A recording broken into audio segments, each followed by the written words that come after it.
welcome back to the Unboxers, and today we have for you another What We Watch, and this is another Cloak and Dagger. Cloak and Dagger. Getting down to the nitty gritty, the final episodes. This was episode 8, 8 out of 10, Cloak and Dagger Season 1.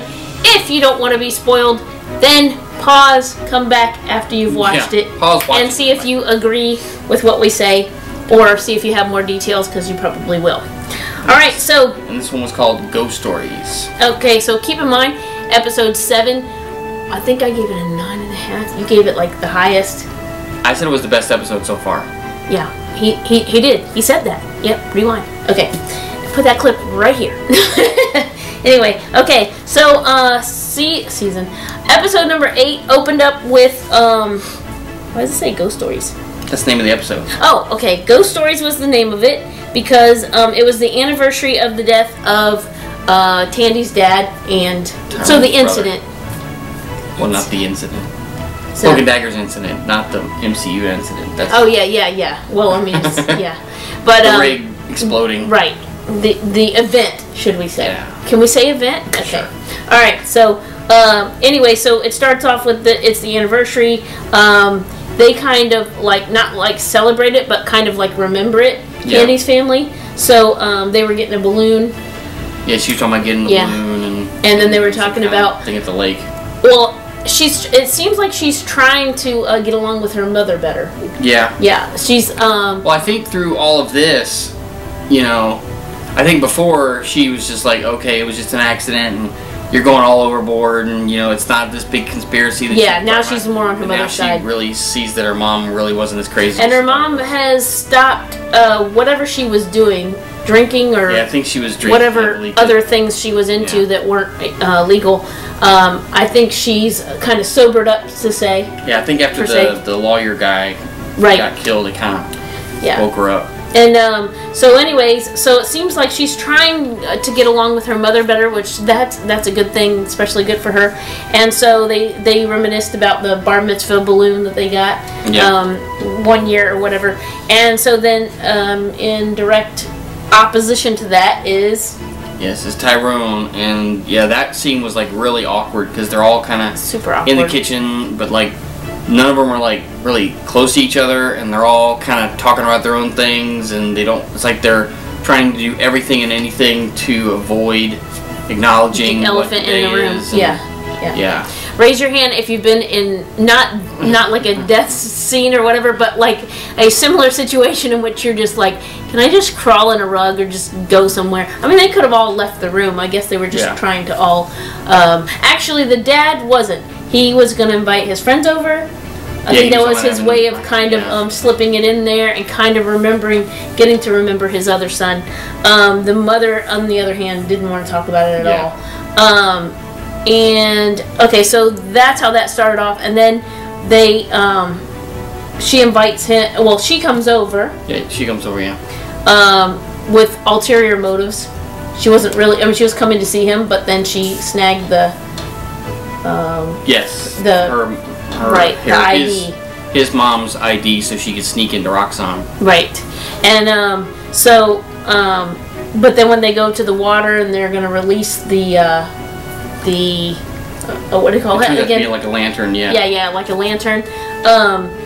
The mom goes and grabs both of their hands. Yeah, I think she's trying to do like a moment of silence thing, and she grabs both her hands, and then you actually see, like, kind of her, like they kind of both go inside her mind and kind of see like a behind the scenes. Well, first of all, it was like a movie what theater. You think happened. Yeah, like a movie. Yeah, and her mom's watching it. Right. And she's I think she's kind of remembering it for kind of like this is how she would want Tandy to remember it. And then the actuality of it all was splitting through the screen. That was super cool. Props to the writers, and I just think that was really cool. I've never seen a memory like done like that. Like there was because her mom like disappears, and then she goes and cuts the movie screen with her dagger, and then they kind of walk through into like the actual scene. That was amazing. I don't know if that was like I don't know. It was just one of those things like you're like, oh man, I've never seen that before. I've never seen that in a movie or a show before. Yeah, that was cool. Yeah, that was really cool. So props for that, because it's TV's been around a long time to see stuff that you haven't ever seen before, and so I think that was super cool. And so but the weird thing is, okay, so they were holding hands. They of course they can't actually touch because they're like right, but. So it was kind of like the wire between them. So, well, I guess they did the same thing with the guy. Yeah. Ivan, yeah. So they did that with Ivan, and now they've done that with the mother. And then she kind of sees where her mother's coming from, and now she. Now wait a minute. This is after she had already been to Roxanne? Yes. Yeah. Yes. So I skipped ahead. Sorry. And she basically ties the guy up and. Yep. Is like demanding, you are going to do this and you are going to do that, and she's got him like strapped to the chair, and she like walks out and cuts the like beam thing with the dagger, and you're not sure if it's gonna crush him or not. Right. He tells her she doesn't really know her father, and so that was a little bit of a red flag. Yeah. And then foreshadowing to what was coming. Yeah. Correct. And then he offers to give her money. Because her family would need it. So, And I think you see that later, because like all of her, everything that she's been doing, like her whole like revenge thing against Roxanne has been to clear her dad's good name. She keeps talking about his good name, his good name, and then to find out, kind of from her mom's memories, that her dad really wasn't exactly who she thought he was. Right. So do you think Ivan knows more than he's telling her? I'm not sure, because he made that comment about I don't think.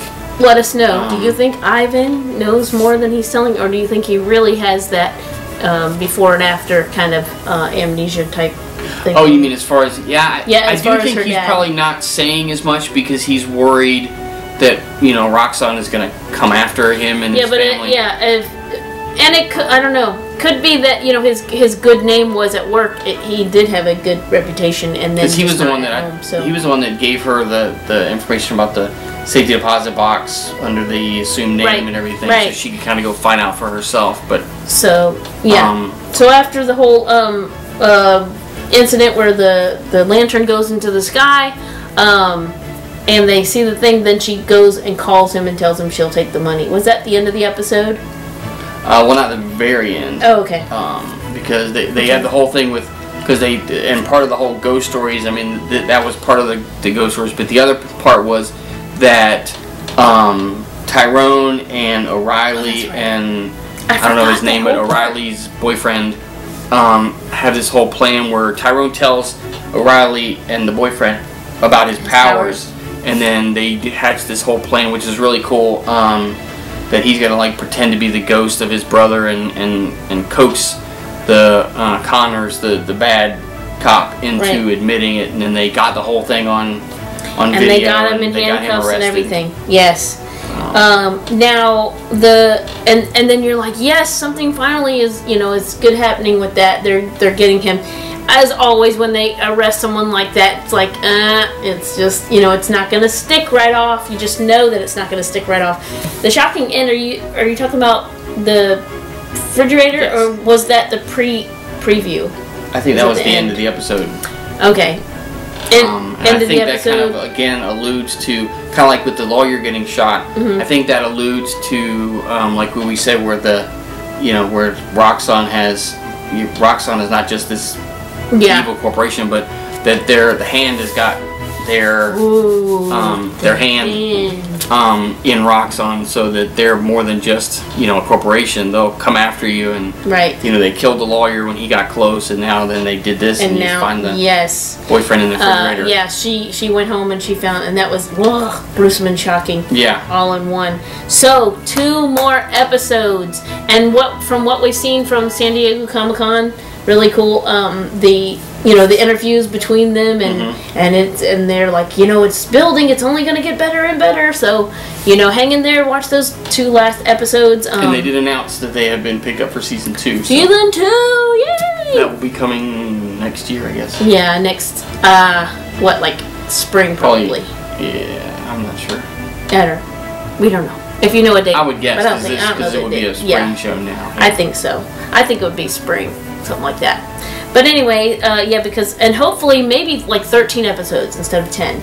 Maybe like yeah, I'm thinking this was kind of a abbreviated trial series just to see how kind of tests the waters. But I mean, the cast and the crew and the writing has just been and the back really and forth, the showing his and hers and his and hers, and it's each scene is connected. I mean, there's there's something, a yin and a yang or something. So it's not just like a random burst of this or a random, you know what I'm saying? It's hard to follow when it's that like that, but when it's her going and doing this and then him going and doing this, it's kind of a parallel. That's really, really cool. So so anyways, what do you give this episode? I would say maybe I don't want to say a step down because it wasn't, but I do prefer last episode just because of the whole but maybe 8.5. Okay. Yeah, I was gonna say about probably 8, between 8.5 and 9, 8.75 if you want to do decimals. So he doesn't like to do decimals. But anyway, so let us know what you think in the comments. Are you enjoying Cloak and Dagger? Actually, we got our neighbor was over here watching and then went and binge watched all the rest of it so he could get caught up, which is cool because you gotta watch out coming over the house because you'll get hooked on the show. You will get hooked, but you might get to watch it 3 times in a row. Yes. Watch it that night. So let us know how you feel about Cloak and Dagger. We are certainly enjoying it. And Cloak or Dagger, if you have to choose. Ooh, that would be tough, but I guess I would say Dagger. Oh, isn't that awesome? Because I choose Cloak. So let us know in the comments, Cloak or Dagger, which one would you choose? Thank you so much for watching. Comment, like, subscribe, tell a friend, and as always, we want to know, what do you watch?